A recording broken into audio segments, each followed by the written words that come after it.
સ્વાગત છે talkative podcast પર પરમ વિલ્સ ખાતે. હિતુ કનોડિયા આવેલા છે અને મોના મેડમ આવેલો છે અને and entire family is there.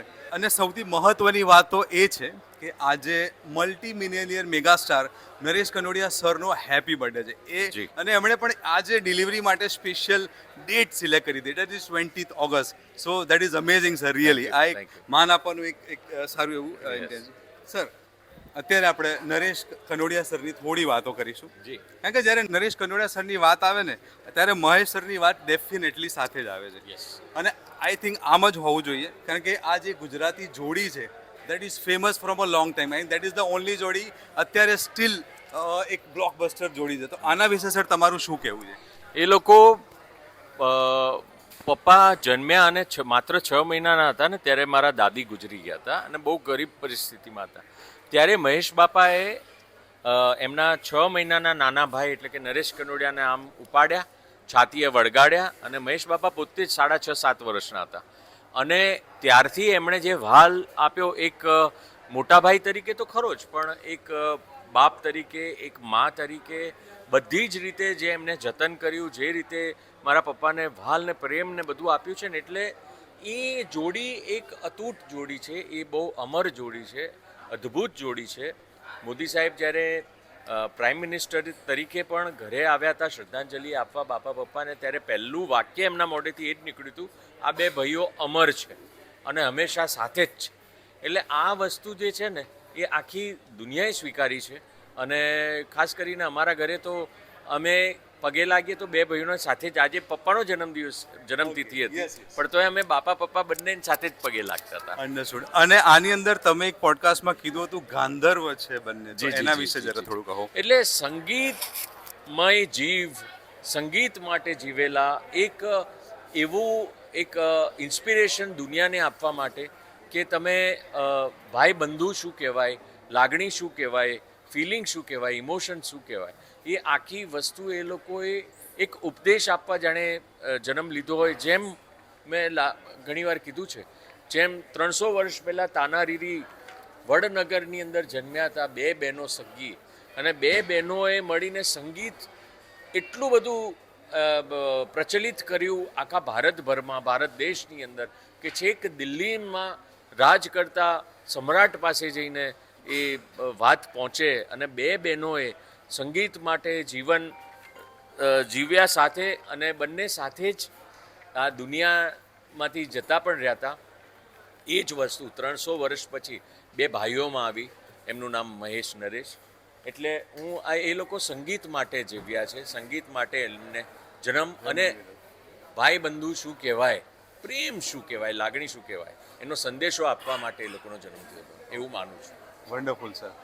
Sir, એક જનરલી બધાને એક સવાલ થાય છે કે આટલા મોટા સ્ટાર હોવા છતાં પણ બિંગ અ નરેશ કનોડિયા, કારણ કે એમને જે જર્ની સ્ટાર્ટ કરી હતી દેટ વોઝ રિયલી અમેઝિંગ. કારણ કે બહુ જ ગરીબ પરિસ્થિતિમાંથી આગળ આવ્યા છે, છતાં પણ આટલા મોટા સ્ટાર બન્યા તેમ સહેજ પણ અભિમાન એમને નહોતું. જી. આઈ થિંક પૈસા તો એમણે કમાયા જ છે ડેફિનેટલી, પણ સાથે સાથે એમણે જે સંબંધો કમાયા છે જી.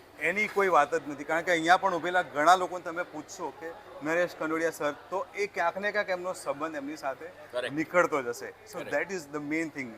કરેક્ટ. એટલે એમણે ક્યારેય એવું જોયું જ નથી કે માણસ નાનો છે કે મોટો છે, કે ફ્રેન્ડશિપ આપણે અંબાણી કે અદાણી સાથે જ થાય, એવું ક્યારેય જોયું નથી. એ બે ભાઈઓએ એમના, તમે જે ખાસ ફ્રેન્ડ સર્કલ જોશો ને તો ક્યાંક તમને ખબર પડશે કે એમના 10 ખાસ ફ્રેન્ડ છે ને, એમાંથી એક વોચમેન પણ છે, ઓકે. એમાંથી એક રિક્ષા ચલાવતો માણસ પણ છે. નાનાથી લઈને મોટા સુધીના તમામ લોકો એમના ખાસ મિત્ર રહ્યા છે.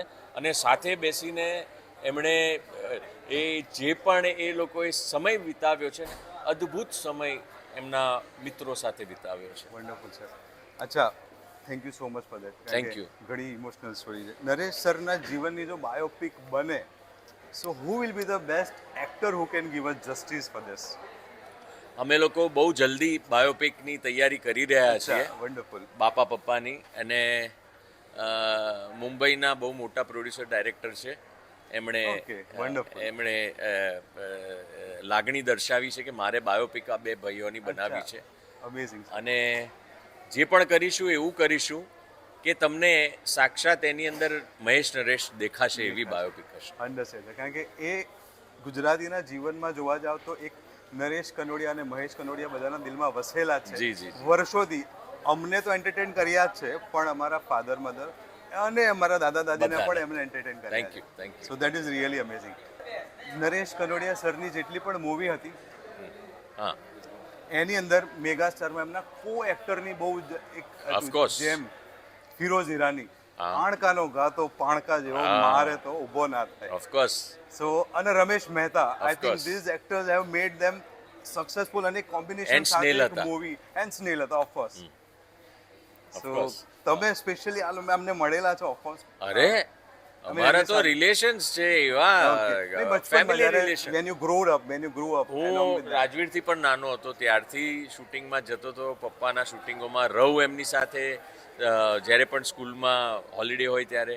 અને ત્યારે આ બધા તમામ કલાકારો સાથે જે મજા કરી છે મેં મારું બાળપણ એ લોકો સાથે એ લોકોની સામે વિતાવ્યું છે એટલે બહુ મજા આવતી. બધી હિરોઈનોના ખોળામાં બેસતો હતો.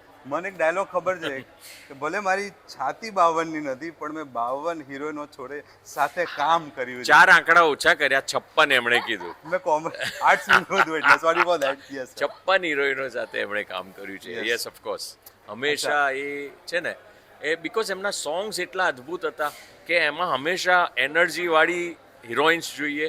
એટલે હિરોઈન જ્યારે ઉંમર થઈ જાય પછી નવી હિરોઈન આવે જે પાછી એનર્જી વાળી હોય. Understood. એટલે એવી રીતે કરીને બધું કર્યું છે. હવે લાસ્ટ સવાલ. એમને તો તમે એમનું જીવન જોયું જ છે ભાઈ. જી. અત્યારની જનરેશન અને અત્યારના લોકો માટે એક નાનકડી તમને મળેલી તમારા ફાધર તરફથી કોઈ શીખ હોય જે ઇન્સ્પાયર્ડ હોય જે તમે આપવા માંગતા હોય. કામ કોઈ નાનું નથી કોઈ મોટું નથી. કામ માત્ર શિદ્દતથી કરો, ખૂબ મહેનત કરીને લગાવ સાથે લાગણી સાથે કરો તો તમે એમાં સફળ થઈ શકો છો. મારા પપ્પાએ બુટ પોલિશથી કરીને મિલેનિયમ મેગા સ્ટાર સુધીની સફર કરી સફર છે. કરી ઘરે એમને શ્રદ્ધાંજલિ આપવા જ્યારે પ્રધાનમંત્રી આવતા હોય ત્યારે એ વ્યક્તિએ કેટલી મહેનત કરીને પણ એમને ક્યારે પણ કોઈ પણ કામ નાનું નથી ગણ્યું. માણસ સારા રહેજો અને મહેનત કરજો, બસ આગળ વધશો. Thank you so much. Thank you હવે very એક સવાલ ખાલી મોના મેડમ માટે. મેમ, જ્યારે તમે મેરેજ કરીને હિતુ સર સાથે મેરેજ કરીને કનોડિયા ફેમિલીમાં આવ્યા, પરસેપ્શન શું હતું અને how was reality, how can you explain?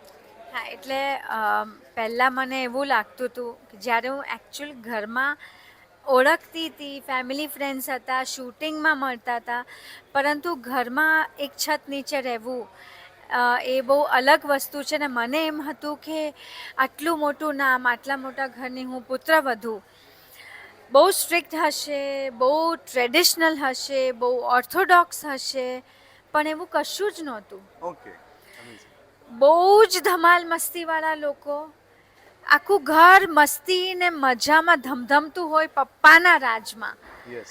અને એટલું બધું વિચારોથી ફોરવર્ડ કે જ્યારે રાજવીર 2 વર્ષનો થયો અને અમે બ્લેસિંગ્સ લેવા ગયા એમના કે આજે રાજવીરનો જન્મદિવસ છે તો લેટ્સ ટેક બ્લેસિંગ્સ ફ્રોમ પાપા. તો પપ્પાજીએ એમ કહ્યું મને કે હવે રાજવીર 2 વર્ષનો થયો છે, તમે પાછું કામ ક્યારથી સ્ટાર્ટ કરો છો? Okay, amazing. એટલે એ કે ટેલેન્ટ વેસ્ટ ન થવી જોઈએ. You must keep on working. Keep on તમારી working. કલાને તમે વેસ્ટ નહીં કરતા. એટલે આવા વિચારો ધરાવતા વ્યક્તિ એટલે બહાર બધાને અલગ પરસેપ્શન હોય કે હશે કે હતું જેમ મને હતું, પણ એ બધું જ અલગ ઘરમાં આવી તો જાણ્યું અને દીકરીની જેમ વાલ આપ્યો. રાજવીરને તો જે બ્યુટીફુલ ટાઈમ એને અમે સ્પેન્ડ રીલ્સ જોઈ કર્યો છે છે. એમની સાથે, યસ, ઘણી રીલ્સ આઈ એમ શ્યોર. એટલે રીલ ઉપરથી તમને ખબર પડે કે Definitely. ઘર આજે મૂકી છે કે તમે. ઘરનો માહોલ શું હોઈ શકે. એટલે ખાવા પીવા, સંગીત, મસ્તી, મજાક બધું જ અમારા ઘરમાં પપ્પાના રાજમાં હતું. અન્ડરસ્ટુડ. પરસેપ્શનની વાત કરું તો ડેફિનેટલી જ્યારે અમે તમને મળ્યા એની પહેલાં પણ અમારા માઇન્ડમાં ઘણા બધા પરસેપ્શન હતા કે you are very strict and all, but you made us very comfortable the moment we came first time at your place and I thought કે શું સવાલ કરશે and what will happen and all, but you made us very comfortable. Thank you so much for that. Thank you. અને કઈ નવી movie હવે આવવાની છે તમારી? We are awaiting for that definitely.